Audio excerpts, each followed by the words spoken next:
নমস্কার প্রিয় দর্শক বন্ধুরা, শ্রীরামপুর বিধানসভা কেন্দ্র থেকে তৃণমূল কংগ্রেস প্রার্থী তন্ময় ঘোষের সমর্থনে শ্রীরামপুরের সাংসদ কল্যাণ বন্দ্যোপাধ্যায় ২৬ নম্বর ওয়ার্ডে নির্বাচনী প্রচার করেন বহু জনগণের সমর্থন নিয়ে। এই জনসংযোগে তিনি সাধারণ মানুষের সাথে হাতে হাত মিলিয়ে সাধারণ মানুষের কাছে ভোট প্রার্থনা করেন এবং তন্ময় ঘোষকে বিপুল ভোটে জয়ী করার আহ্বান জানান। প্রচার শেষে শ্রীরামপুর বিধানসভা কেন্দ্রের প্রার্থী তন্ময় ঘোষ কি বললেন? প্রথম দিন থেকেই আমি যেটা বলছি যে শ্রীরামপুর বিধানসভায় শুধুমাত্র ২৬ নম্বর ওয়ার্ড নয়, শ্রীরামপুর বিধানসভায় ২৮১টা বুথ। এই ২৮১টা বুথে আমি প্রত্যেকটা বুথে বুথে পায়ে হেঁটে মানুষের কাছে পৌঁছাবো। এটা প্রথম দিন এসেই বলেছিলাম। প্রায় এখনো অব্দি ৫০% বুথ আমি কভার করে ফেলেছি। প্রত্যেকটা জায়গা থেকেই মানুষের যে পরিমাণ আবেগ, উচ্ছ্বাস এবং ভালোবাসা পেয়েছি, আমি তাতে আপ্লুত এবং আমি কৃতজ্ঞ শ্রীরামপুরবাসীর কাছে, শ্রীরামপুর বিধানসভার মানুষের কাছে, যে তারা এত অল্প সময়ের মধ্যে আমাকে এতটা কাছে টেনে নিয়েছেন।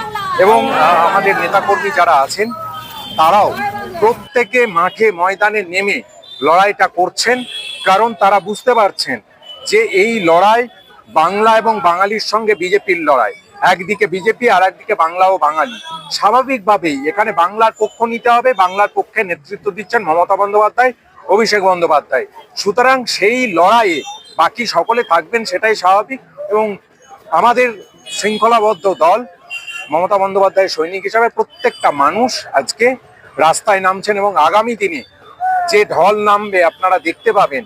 বিরোধী বলে কিছু থাকবে না, তারা ভোটে জেতার কোনো সম্ভাবনা নেই। এখন চেষ্টা করছে কমিশনকে কাজে লাগিয়ে যদি কিছু করা যায়, কিছু ভোট যদি অন্তত পাওয়া যায়।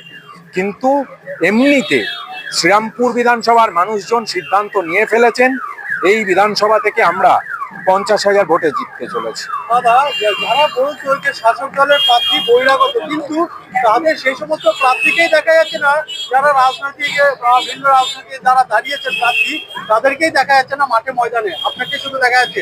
বহিরাগত কারা? বহিরাগত নিয়ে আমি আগেও উত্তর দিয়েছি। বহিরাগত ঠিক করবেন মানুষরা। মানুষরা যদি মনে করেন আমি বহিরাগত, আমি বহিরাগত। মানুষরা যদি মনে করেন যে না, আমি তাদের মানুষ, মানুষদের, শ্রীরামপুর বিধানসভার মানুষদের কাছের মানুষ হওয়া, হৃদয়ের মানুষ হওয়া, সেটা আমার দায়িত্বের মধ্যে পড়ে। উত্তর তারা দেবেন, এর উত্তর আমি দেব না। মানুষকে জিজ্ঞেস করুন, তারা বলবেন। গত ৮ দিনের মধ্যে আমি যেভাবে মানুষের কাছে কাছে পৌঁছাচ্ছি, বিরোধীদের কথা ছেড়ে দিন, ওরা নেই, ওরা রাজনীতি করে না, ওরা নেই। ওরা শুধুমাত্র মানুষের কিভাবে ক্ষতি করা হয়।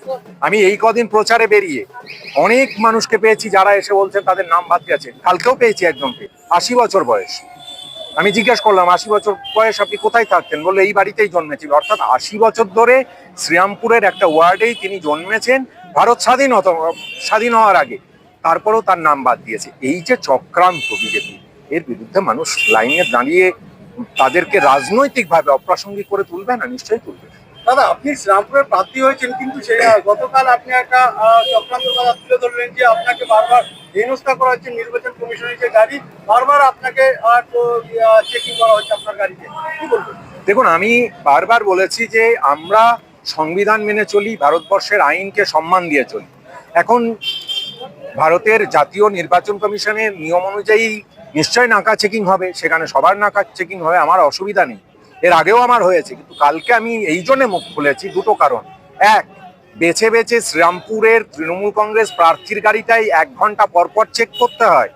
এক, বাকি গাড়িগুলো ছেড়ে দেওয়া হচ্ছে, শুধুমাত্র তৃণমূল কংগ্রেসের প্রার্থীর গাড়িটাই চেক হচ্ছে। এক। আর দ্বিতীয় হচ্ছে, যে উদ্ধত স্বরে আঙুল তুলে কথা বলছিলেন, তখন তাকে বোঝানোর সময় এসেছিল যে এই বাংলার মাটিতে কেউ আঙুল তুলে কথা বললে তার সে আঙুল ভেঙে দেওয়া হবে। এবং সেই সঙ্গে ২৬ নম্বর ওয়ার্ডের সভাপতি অরুণ মুখার্জি বলেন, মানুষ আবারও তৃণমূল কংগ্রেস তথা মমতা বন্দ্যোপাধ্যায়ের পছন্দের প্রার্থী তথা তন্ময় ঘোষকে আবার বহু সংখ্যক ভোটে জিতিয়ে সংখ্যাগরিষ্ঠতা করার সিদ্ধান্ত নিয়েছি। তাই তৃণমূলের জয় এবার নিশ্চিত। বিরোধী দলগুলোর কোনো স্থান নেই সাধারণ মানুষের মনে এবং বেছে নিয়েছেন রাজ্যের সর্বশ্রেষ্ঠ মুখ্যমন্ত্রী মমতা বন্দ্যোপাধ্যায়কে। এছাড়াও আরও কি বললেন সরাসরি শুনে নেব। আপনার ওয়ার্ডে বিশেষ করে দেখা গেল সাংসদ কল্যাণ বন্দ্যোপাধ্যায় এবং তন্ময় ঘোষকে আপনার ওয়ার্ডে জনসংযোগ করতে, কতটা এবার পজিটিভ এনার্জি পেলেন, অক্সিজেন পেলেন, কি বলবেন? কল্যাণদা আমাদের অভিভাবক তন্ময় ঘোষ আমাদের আজকে ওয়ার্ডে পথ পরিক্রমা করেছেন। আমাদের ওয়ার্ডের মানুষরা খুবই উৎফুল্ল এই নিয়ে ওনাকে দেখে, এবং ওনার জয়ের আমরা আমাদের ওয়ার্ড থেকে জয় নিশ্চিত। শ্রীরামপুর থেকে উনি 30 থেকে 35 হাজার ভোটে জিতবেন। দেখা গেল আপনার ওয়ার্ডে তো তন্ময় ঘোষকে তো ঘুরতে দেখা গেল, যারা বলতো এক সময় যে শাসক দলের প্রার্থী বহিরাগত, কিন্তু যারা ইতিমধ্যে ভূমিপুত্র যারা দাঁড়িয়েছেন তাদেরই তো দেখা যাচ্ছে না। তবে আপনাদের কতটা প্লাস তো মানুষ ঠিক করে নিয়েছি কারা বহিরাগত আর কারা ভূমিপুত্র, তো মানুষ ঠিক করে ফেলেছে। তন্ময়বাবু যে আমাদের মানে মানুষ কাছে নিয়ে নিয়েছে ওনাকে, আর যারা বহিরাগত, যারা বলছে যে নিজেরা এখানকার, তারা বহিরাগত হয়ে গেছে। তাদের তো প্রচারই দেখা যাচ্ছে না, তাদের সঙ্গেই তো কেউ নেই, তাদের তো সঙ্গে কেউ নেই, খালি তাদের সঙ্গে ইডি, সিবিআই, ইলেকশন কমিশনার, এর বাইরে তো কেউ নেই তাদের সঙ্গে। তাহলে আপনার লড়াইটা এবার কতটা সুযোগ হলো? লড়াই দেখুন, লড়াই তো কিছুই নেই, লড়াই ধরলে লড়াই, না হলে লড়াই কিছু নেই। আমরা তো এগিয়ে রয়েছি আমাদের, আমরা কোনো 1 ইঞ্চি জমি ছাড়ছি না কাউকে। আচ্ছা, কোথা থেকে শুরু হলো আপনাদের? আমাদের ওয়ার্ড থেকে 148 নম্বর বুথ থেকে আমাদের শুরু হলো। আমাদের 6টা বুথই আমরা ঘুরলাম আজকে। কোন কোন বুথ? 148, 149, 150, 51, 52, 53। তো ঘোরার পর আর কারা কারা উপস্থিত ছিলেন? শ্রীরামপুরে সবই নেতৃত্ব এসেছিলেন, চেয়ারম্যান ছিলেন, প্রেসিডেন্ট ছিল আমাদের শহরের পাপ্পু সিং, কল্যাণদা তো ছিলেনই, তন্ময়বাবু ছিলেন, আরও অনেক নেতৃত্ব ছিলেন। আপনার নাম পরিচয়? অরুণ মুখার্জি, আমি 26 নম্বর ওয়ার্ডের ওয়ার্ড প্রেসিডেন্ট।